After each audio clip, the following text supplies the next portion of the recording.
Salut Booktube! Si vous me suivez depuis un moment, l'année dernière, je vous avais fait une vidéo bilan sur toutes mes sagas en cours.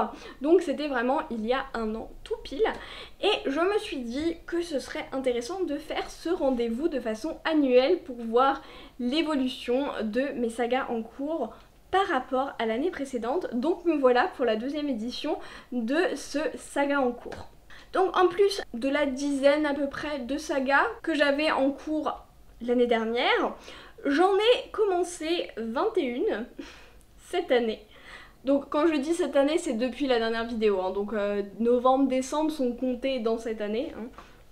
Donc j'en ai commencé 21, j'en ai achevé 4 et je suis à jour dans 7. Et pourtant, j'en ai pas tant en cours que ça.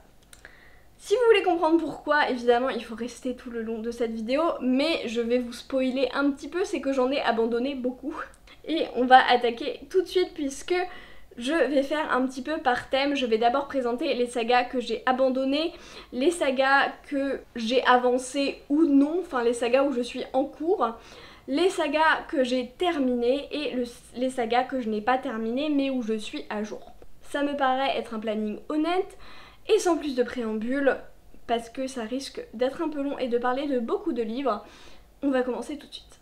Alors dans les sagas que j'avais déjà commencé, donc dont je vous avais déjà parlé dans la vidéo de l'année dernière et que j'ai depuis abandonné, donc en fait ça a été une grande remise en question parce qu'il y avait certaines sagas que j'avais en cours depuis extrêmement longtemps et du coup je me posais un petit peu la question de continuer ou non. Et pour beaucoup ça s'est soldé par un abandon.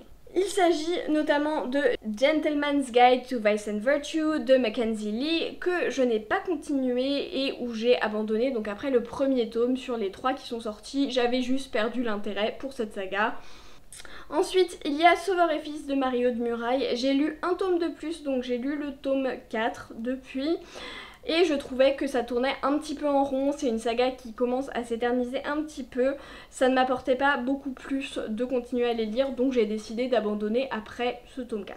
Il y a également Stalking Jack the Ripper de Kerry Maniscalco, qui est une saga d'enquête young adulte avec une romance où je me suis arrêtée au tome 2, je n'ai pas continué depuis et j'ai pris la décision d'arrêter puisque il y avait un triangle amoureux et que finalement les tropes ne me parlaient plus beaucoup finalement. Donc ouais, j'ai décidé d'arrêter parce que perte d'intérêt et puis j'avais peur de finalement que ça ne vaille pas mon temps, on va dire. Ensuite, j'ai continué et abandonné From Blood and Ash de Jennifer L. Armentrout puisque je n'ai pas terminé le tome 2. J'avais beaucoup aimé le tome 1, mais le tome 2 est à mon sens un scandale absolu.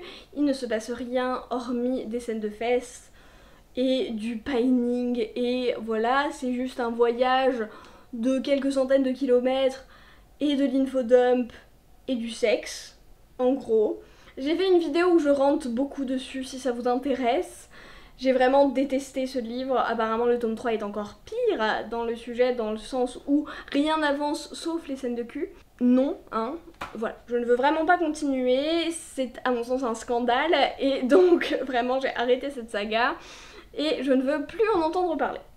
Mes 3 prochains abandons, ce sont des abandons par plutôt manque d'intérêt, et une saga que j'avais en cours depuis un moment finalement, et où je me posais un petit peu la question est-ce que je dois continuer ou non, et finalement je pense que ça ne me manquera pas de ne pas continuer, donc c'est plus pour ça que j'ai décidé d'arrêter. Et il s'agit de The Trials of Apollo de Rick Riordan où j'ai arrêté après le tome 3 sur 5, How to Train Your Dragon de Cressida Cowell où j'ai arrêté au tome 6 sur 12 et Small Spaces de Catherine Arden que j'ai arrêté au tome 1 sur 4.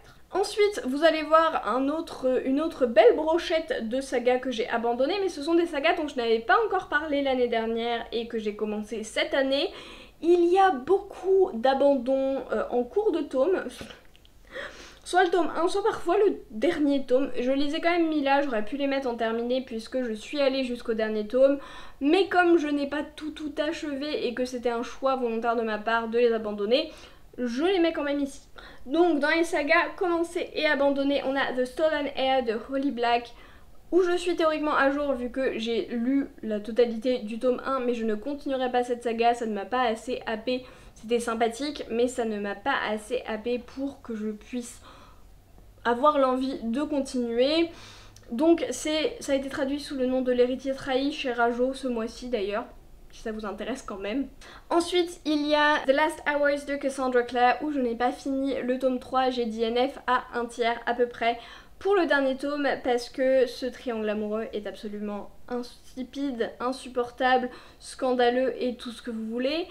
Ça n'a aucun sens, c'est basé sur de la mauvaise communication qui n'a absolument pas lieu d'être. Bref, c'était vraiment scandaleux, encore une fois. Ça n'a pas valu le coup que je le lise et que je le finisse, donc vraiment, je l'ai abandonné. Ensuite, on a L'épée, la famine et la peste de Aurélie Wallenstein, où j'ai abandonné à la moitié, aux 2/3 peut-être du tome 2. C'était les Explora-livres, je n'ai vraiment pas beaucoup aimé cette duologie. J'ai trouvé que l'univers n'était pas assez sombre par rapport à ce qu'on nous avait vendu. Les personnages étaient assez peu intéressants finalement. Et j'ai trouvé que ça manquait un petit peu de caractérisation et je trouve que dans le tome 2, peut-être par une volonté de sortir les 2 tomes coup sur coup, on avait un manque de correction éditoriale qui faisait qu'il y avait beaucoup de maladresse, j'ai trouvé, d'écriture, alors que vraiment c'est pas habituel de la part de l'autrice et même dans le tome 1 ce n'était pas le cas. Donc ouais, ça m'a un petit peu choquée, ça m'a un peu dérangée, c'est pour ça que j'avais décidé de ne pas le lire, mais j'avais vraiment été déçue par cette duologie. Ensuite, il y a A Deadly Education de Naomi Novik que j'ai abandonné au tome 1, donc j'ai abandonné à la moitié du tome 1 parce que la protagoniste était juste insupportable et que c'est la pire ado de tous les ados qui existent, que elle dit que tout le monde la déteste, tout le monde s'en fiche d'elle, mais elle est odieuse avec tout le monde et donc après oui, tout le monde la déteste, mais c'est peut-être parce qu'elle est odieuse avec tout le monde. Vraiment, la protagoniste était insupportable. L'univers n'était pas assez intéressant pour me pousser à continuer, donc j'ai décidé de l'arrêter. On continue dans la rage puisque j'ai abandonné La passeuse de mots de Alric et Jennifer Twice.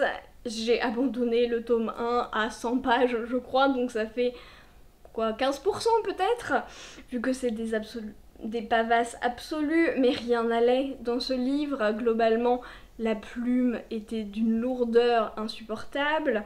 Ça n'avance pas, il ne se passe rien, les dialogues sont clichés, sont pas spontanés, pas agréables à lire. Vraiment, j'ai pas du tout apprécié.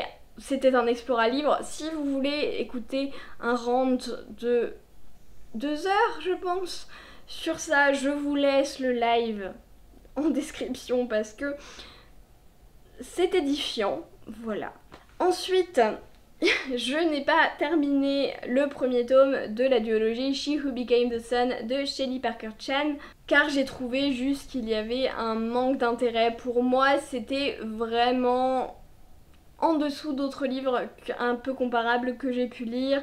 J'ai vraiment pas réussi à m'attacher aux enjeux, à la façon dont c'était fait, au rythme. Pour moi, le rythme n'a vraiment pas fonctionné du tout. Il y avait trop de sauts temporels, trop d'ellipses sur des événements importants. Vraiment, j'ai pas du tout adhéré au rythme. Il y a beaucoup de gens qui ont beaucoup aimé, mais je pense que c'était pas pour moi. Pour continuer dans les opinions impopulaires, j'ai décidé d'abandonner le tome 1 de Jade City de Fandali, à grand regret puisque j'avais énormément d'attentes, mais vraiment aux 2/3, j'arrivais pas à me mettre dedans, j'arrivais pas à mettre dans l'ambiance. Je ne sais pas pourquoi, je reconnais les qualités, mais les personnages ne me happent pas particulièrement, je ne suis pas particulièrement attachée. Les histoires de clans, de gangs, c'est vraiment pas ce que j'aime. Donc voilà, il y avait beaucoup de choses qui ont fait que j'ai pas aimé, mais pour le coup c'est vraiment personnel et ça ne décrit en rien la qualité objective du livre. Et enfin, tout récemment, j'ai abandonné le tome 1 de Divine Rivals de Rebecca Ross à plus de la moitié également parce que trop de choses clichés, la romance était insupportable, beaucoup trop rapide, on dit je t'aime alors qu'on s'est échangé 5 lettres. Voilà, c'était pas trop pour moi, c'est tout ce que j'ai à dire, j'ai pas aimé. Il y a énormément de gens qui ont adoré, je crois que c'est ridicule la note qu'il a sur Goodreads, il y a 4,6. Je lui ai pas mis 1 étoile parce que j'aurais pu le finir en vrai, parce que c'était pas si terrible que ça, mais j'avais plus trop d'intérêt. Donc je lui ai mis 2 étoiles, ça les vaut je pense. Mais beaucoup de choses clichés, beaucoup de choses qui m'ont pas satisfaite du tout, donc voilà. Donc maintenant on va passer aux sagas qui sont en cours, que je n'ai pas terminé et où je suis en retard pour le coup. Donc les sagas dont je vous avais déjà parlé l'année dernière, oui il y en a que je n'ai pas continué, il y en a 3. 2 que je n'ai vraiment pas continué, une où j'ai lu un tome de plus, mais voilà. Donc dans les sagas que je n'ai pas terminé, il y a Fondation de Isaac Asimov, je suis toujours au même point, j'avais complètement oublié cette saga pour tout vous dire, donc voilà. Mais il faudrait que je les lise à terme, un jour. J'avais dit que c'était pas ma priorité quand même. Dans ma vidéo j'avais dit que c'était pas ma priorité, bah ça se voit, puisque je l'ai vraiment oublié.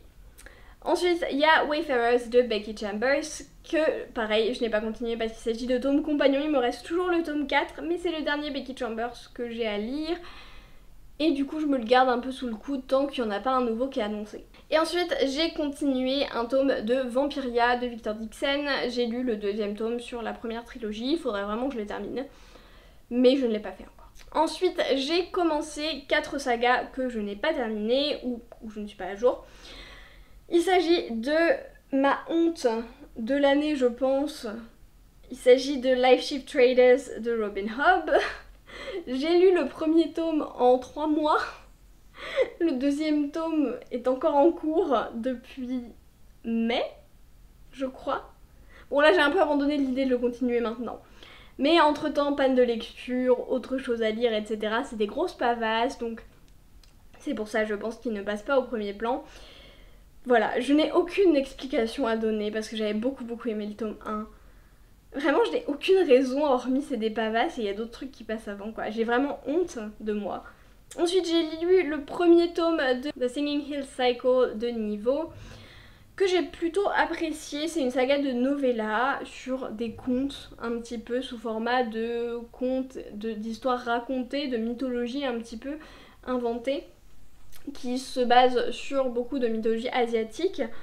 J'avais plutôt bien aimé, faudra que je continue, voilà, j'ai pas vraiment de raison, ça m'avait pas transcendé donc j'avais pas non plus l'impulsion forcément pour lire la suite directement, mais il faudrait que je continue. Ensuite, j'ai le tome 2 à lire très prochainement, mais il s'agit de Mémoire de la forêt de Michael Brun-Arnaud. Je n'ai lu que le tome 1, je n'ai pas encore lu le tome 2, mais je le lirai cet automne, donc il faut que je me bouge les fesses. Il y a le tome 3 qui est sorti récemment, mais voilà, faut que je lise le tome 2. Pour les sagas en cours, je trouve qu'on est quand même pas trop mal, honnêtement. Donc je suis plutôt satisfaite de moi et de mon bilan de cette année finalement, puisque j'ai quand même quelques sagas que j'ai terminées. Donc dans les sagas terminées, j'ai celle dont je vous avais parlé l'année dernière, il s'agit de A Psalm for the Wild-Built de Becky Chambers, où j'ai lu le tome 2 quand il est sorti. Donc voilà, c'est une duologie, elle est terminée, c'est très bien. Et j'ai 3 sagas que j'ai commencé et terminé cette année. Il s'agit de Capitale du Sud et Capitale du Nord, respectivement de Guillaume Chamanadjian et Claire Duvivier. On en a beaucoup parlé dans les Explora-Livres puisqu'on les a lus ensemble. C'était une très bonne double trilogie et vraiment j'ai beaucoup aimé. Petite préférence quand même pour Capitale du Sud. Mais j'avais vraiment beaucoup aimé. Je trouve que le fait que ça s'entremêle comme ça était vraiment hyper intéressant.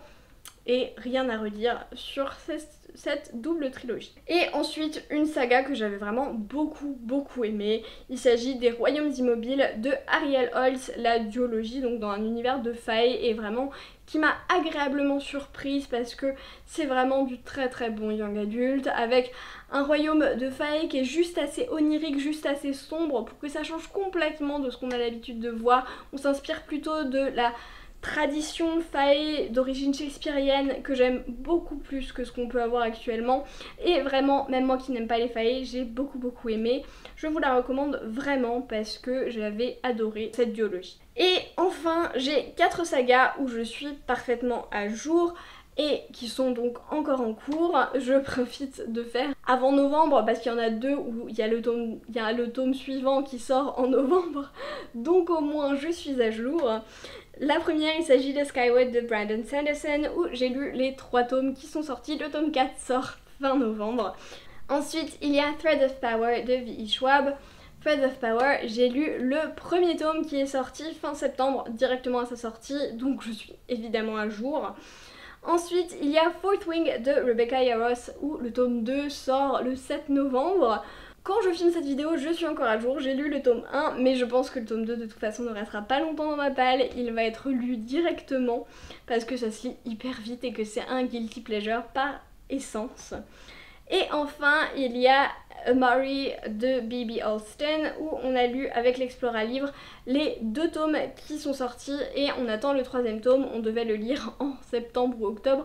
Mais il a été repoussé à début 2024, donc on le lira à ce moment-là. Mais du coup, comme ce sera un Explora Livre, je n'aurai pas d'autre choix que de le lire. Donc voilà, c'est à peu près tout ce que j'avais à dire dans mes sagas. Ça fait pas mal de mouvements honnêtement dans mes sagas, mais je suis assez satisfaite puisque j'ai 6 sagas en cours et j'en ai 4 où je suis à jour.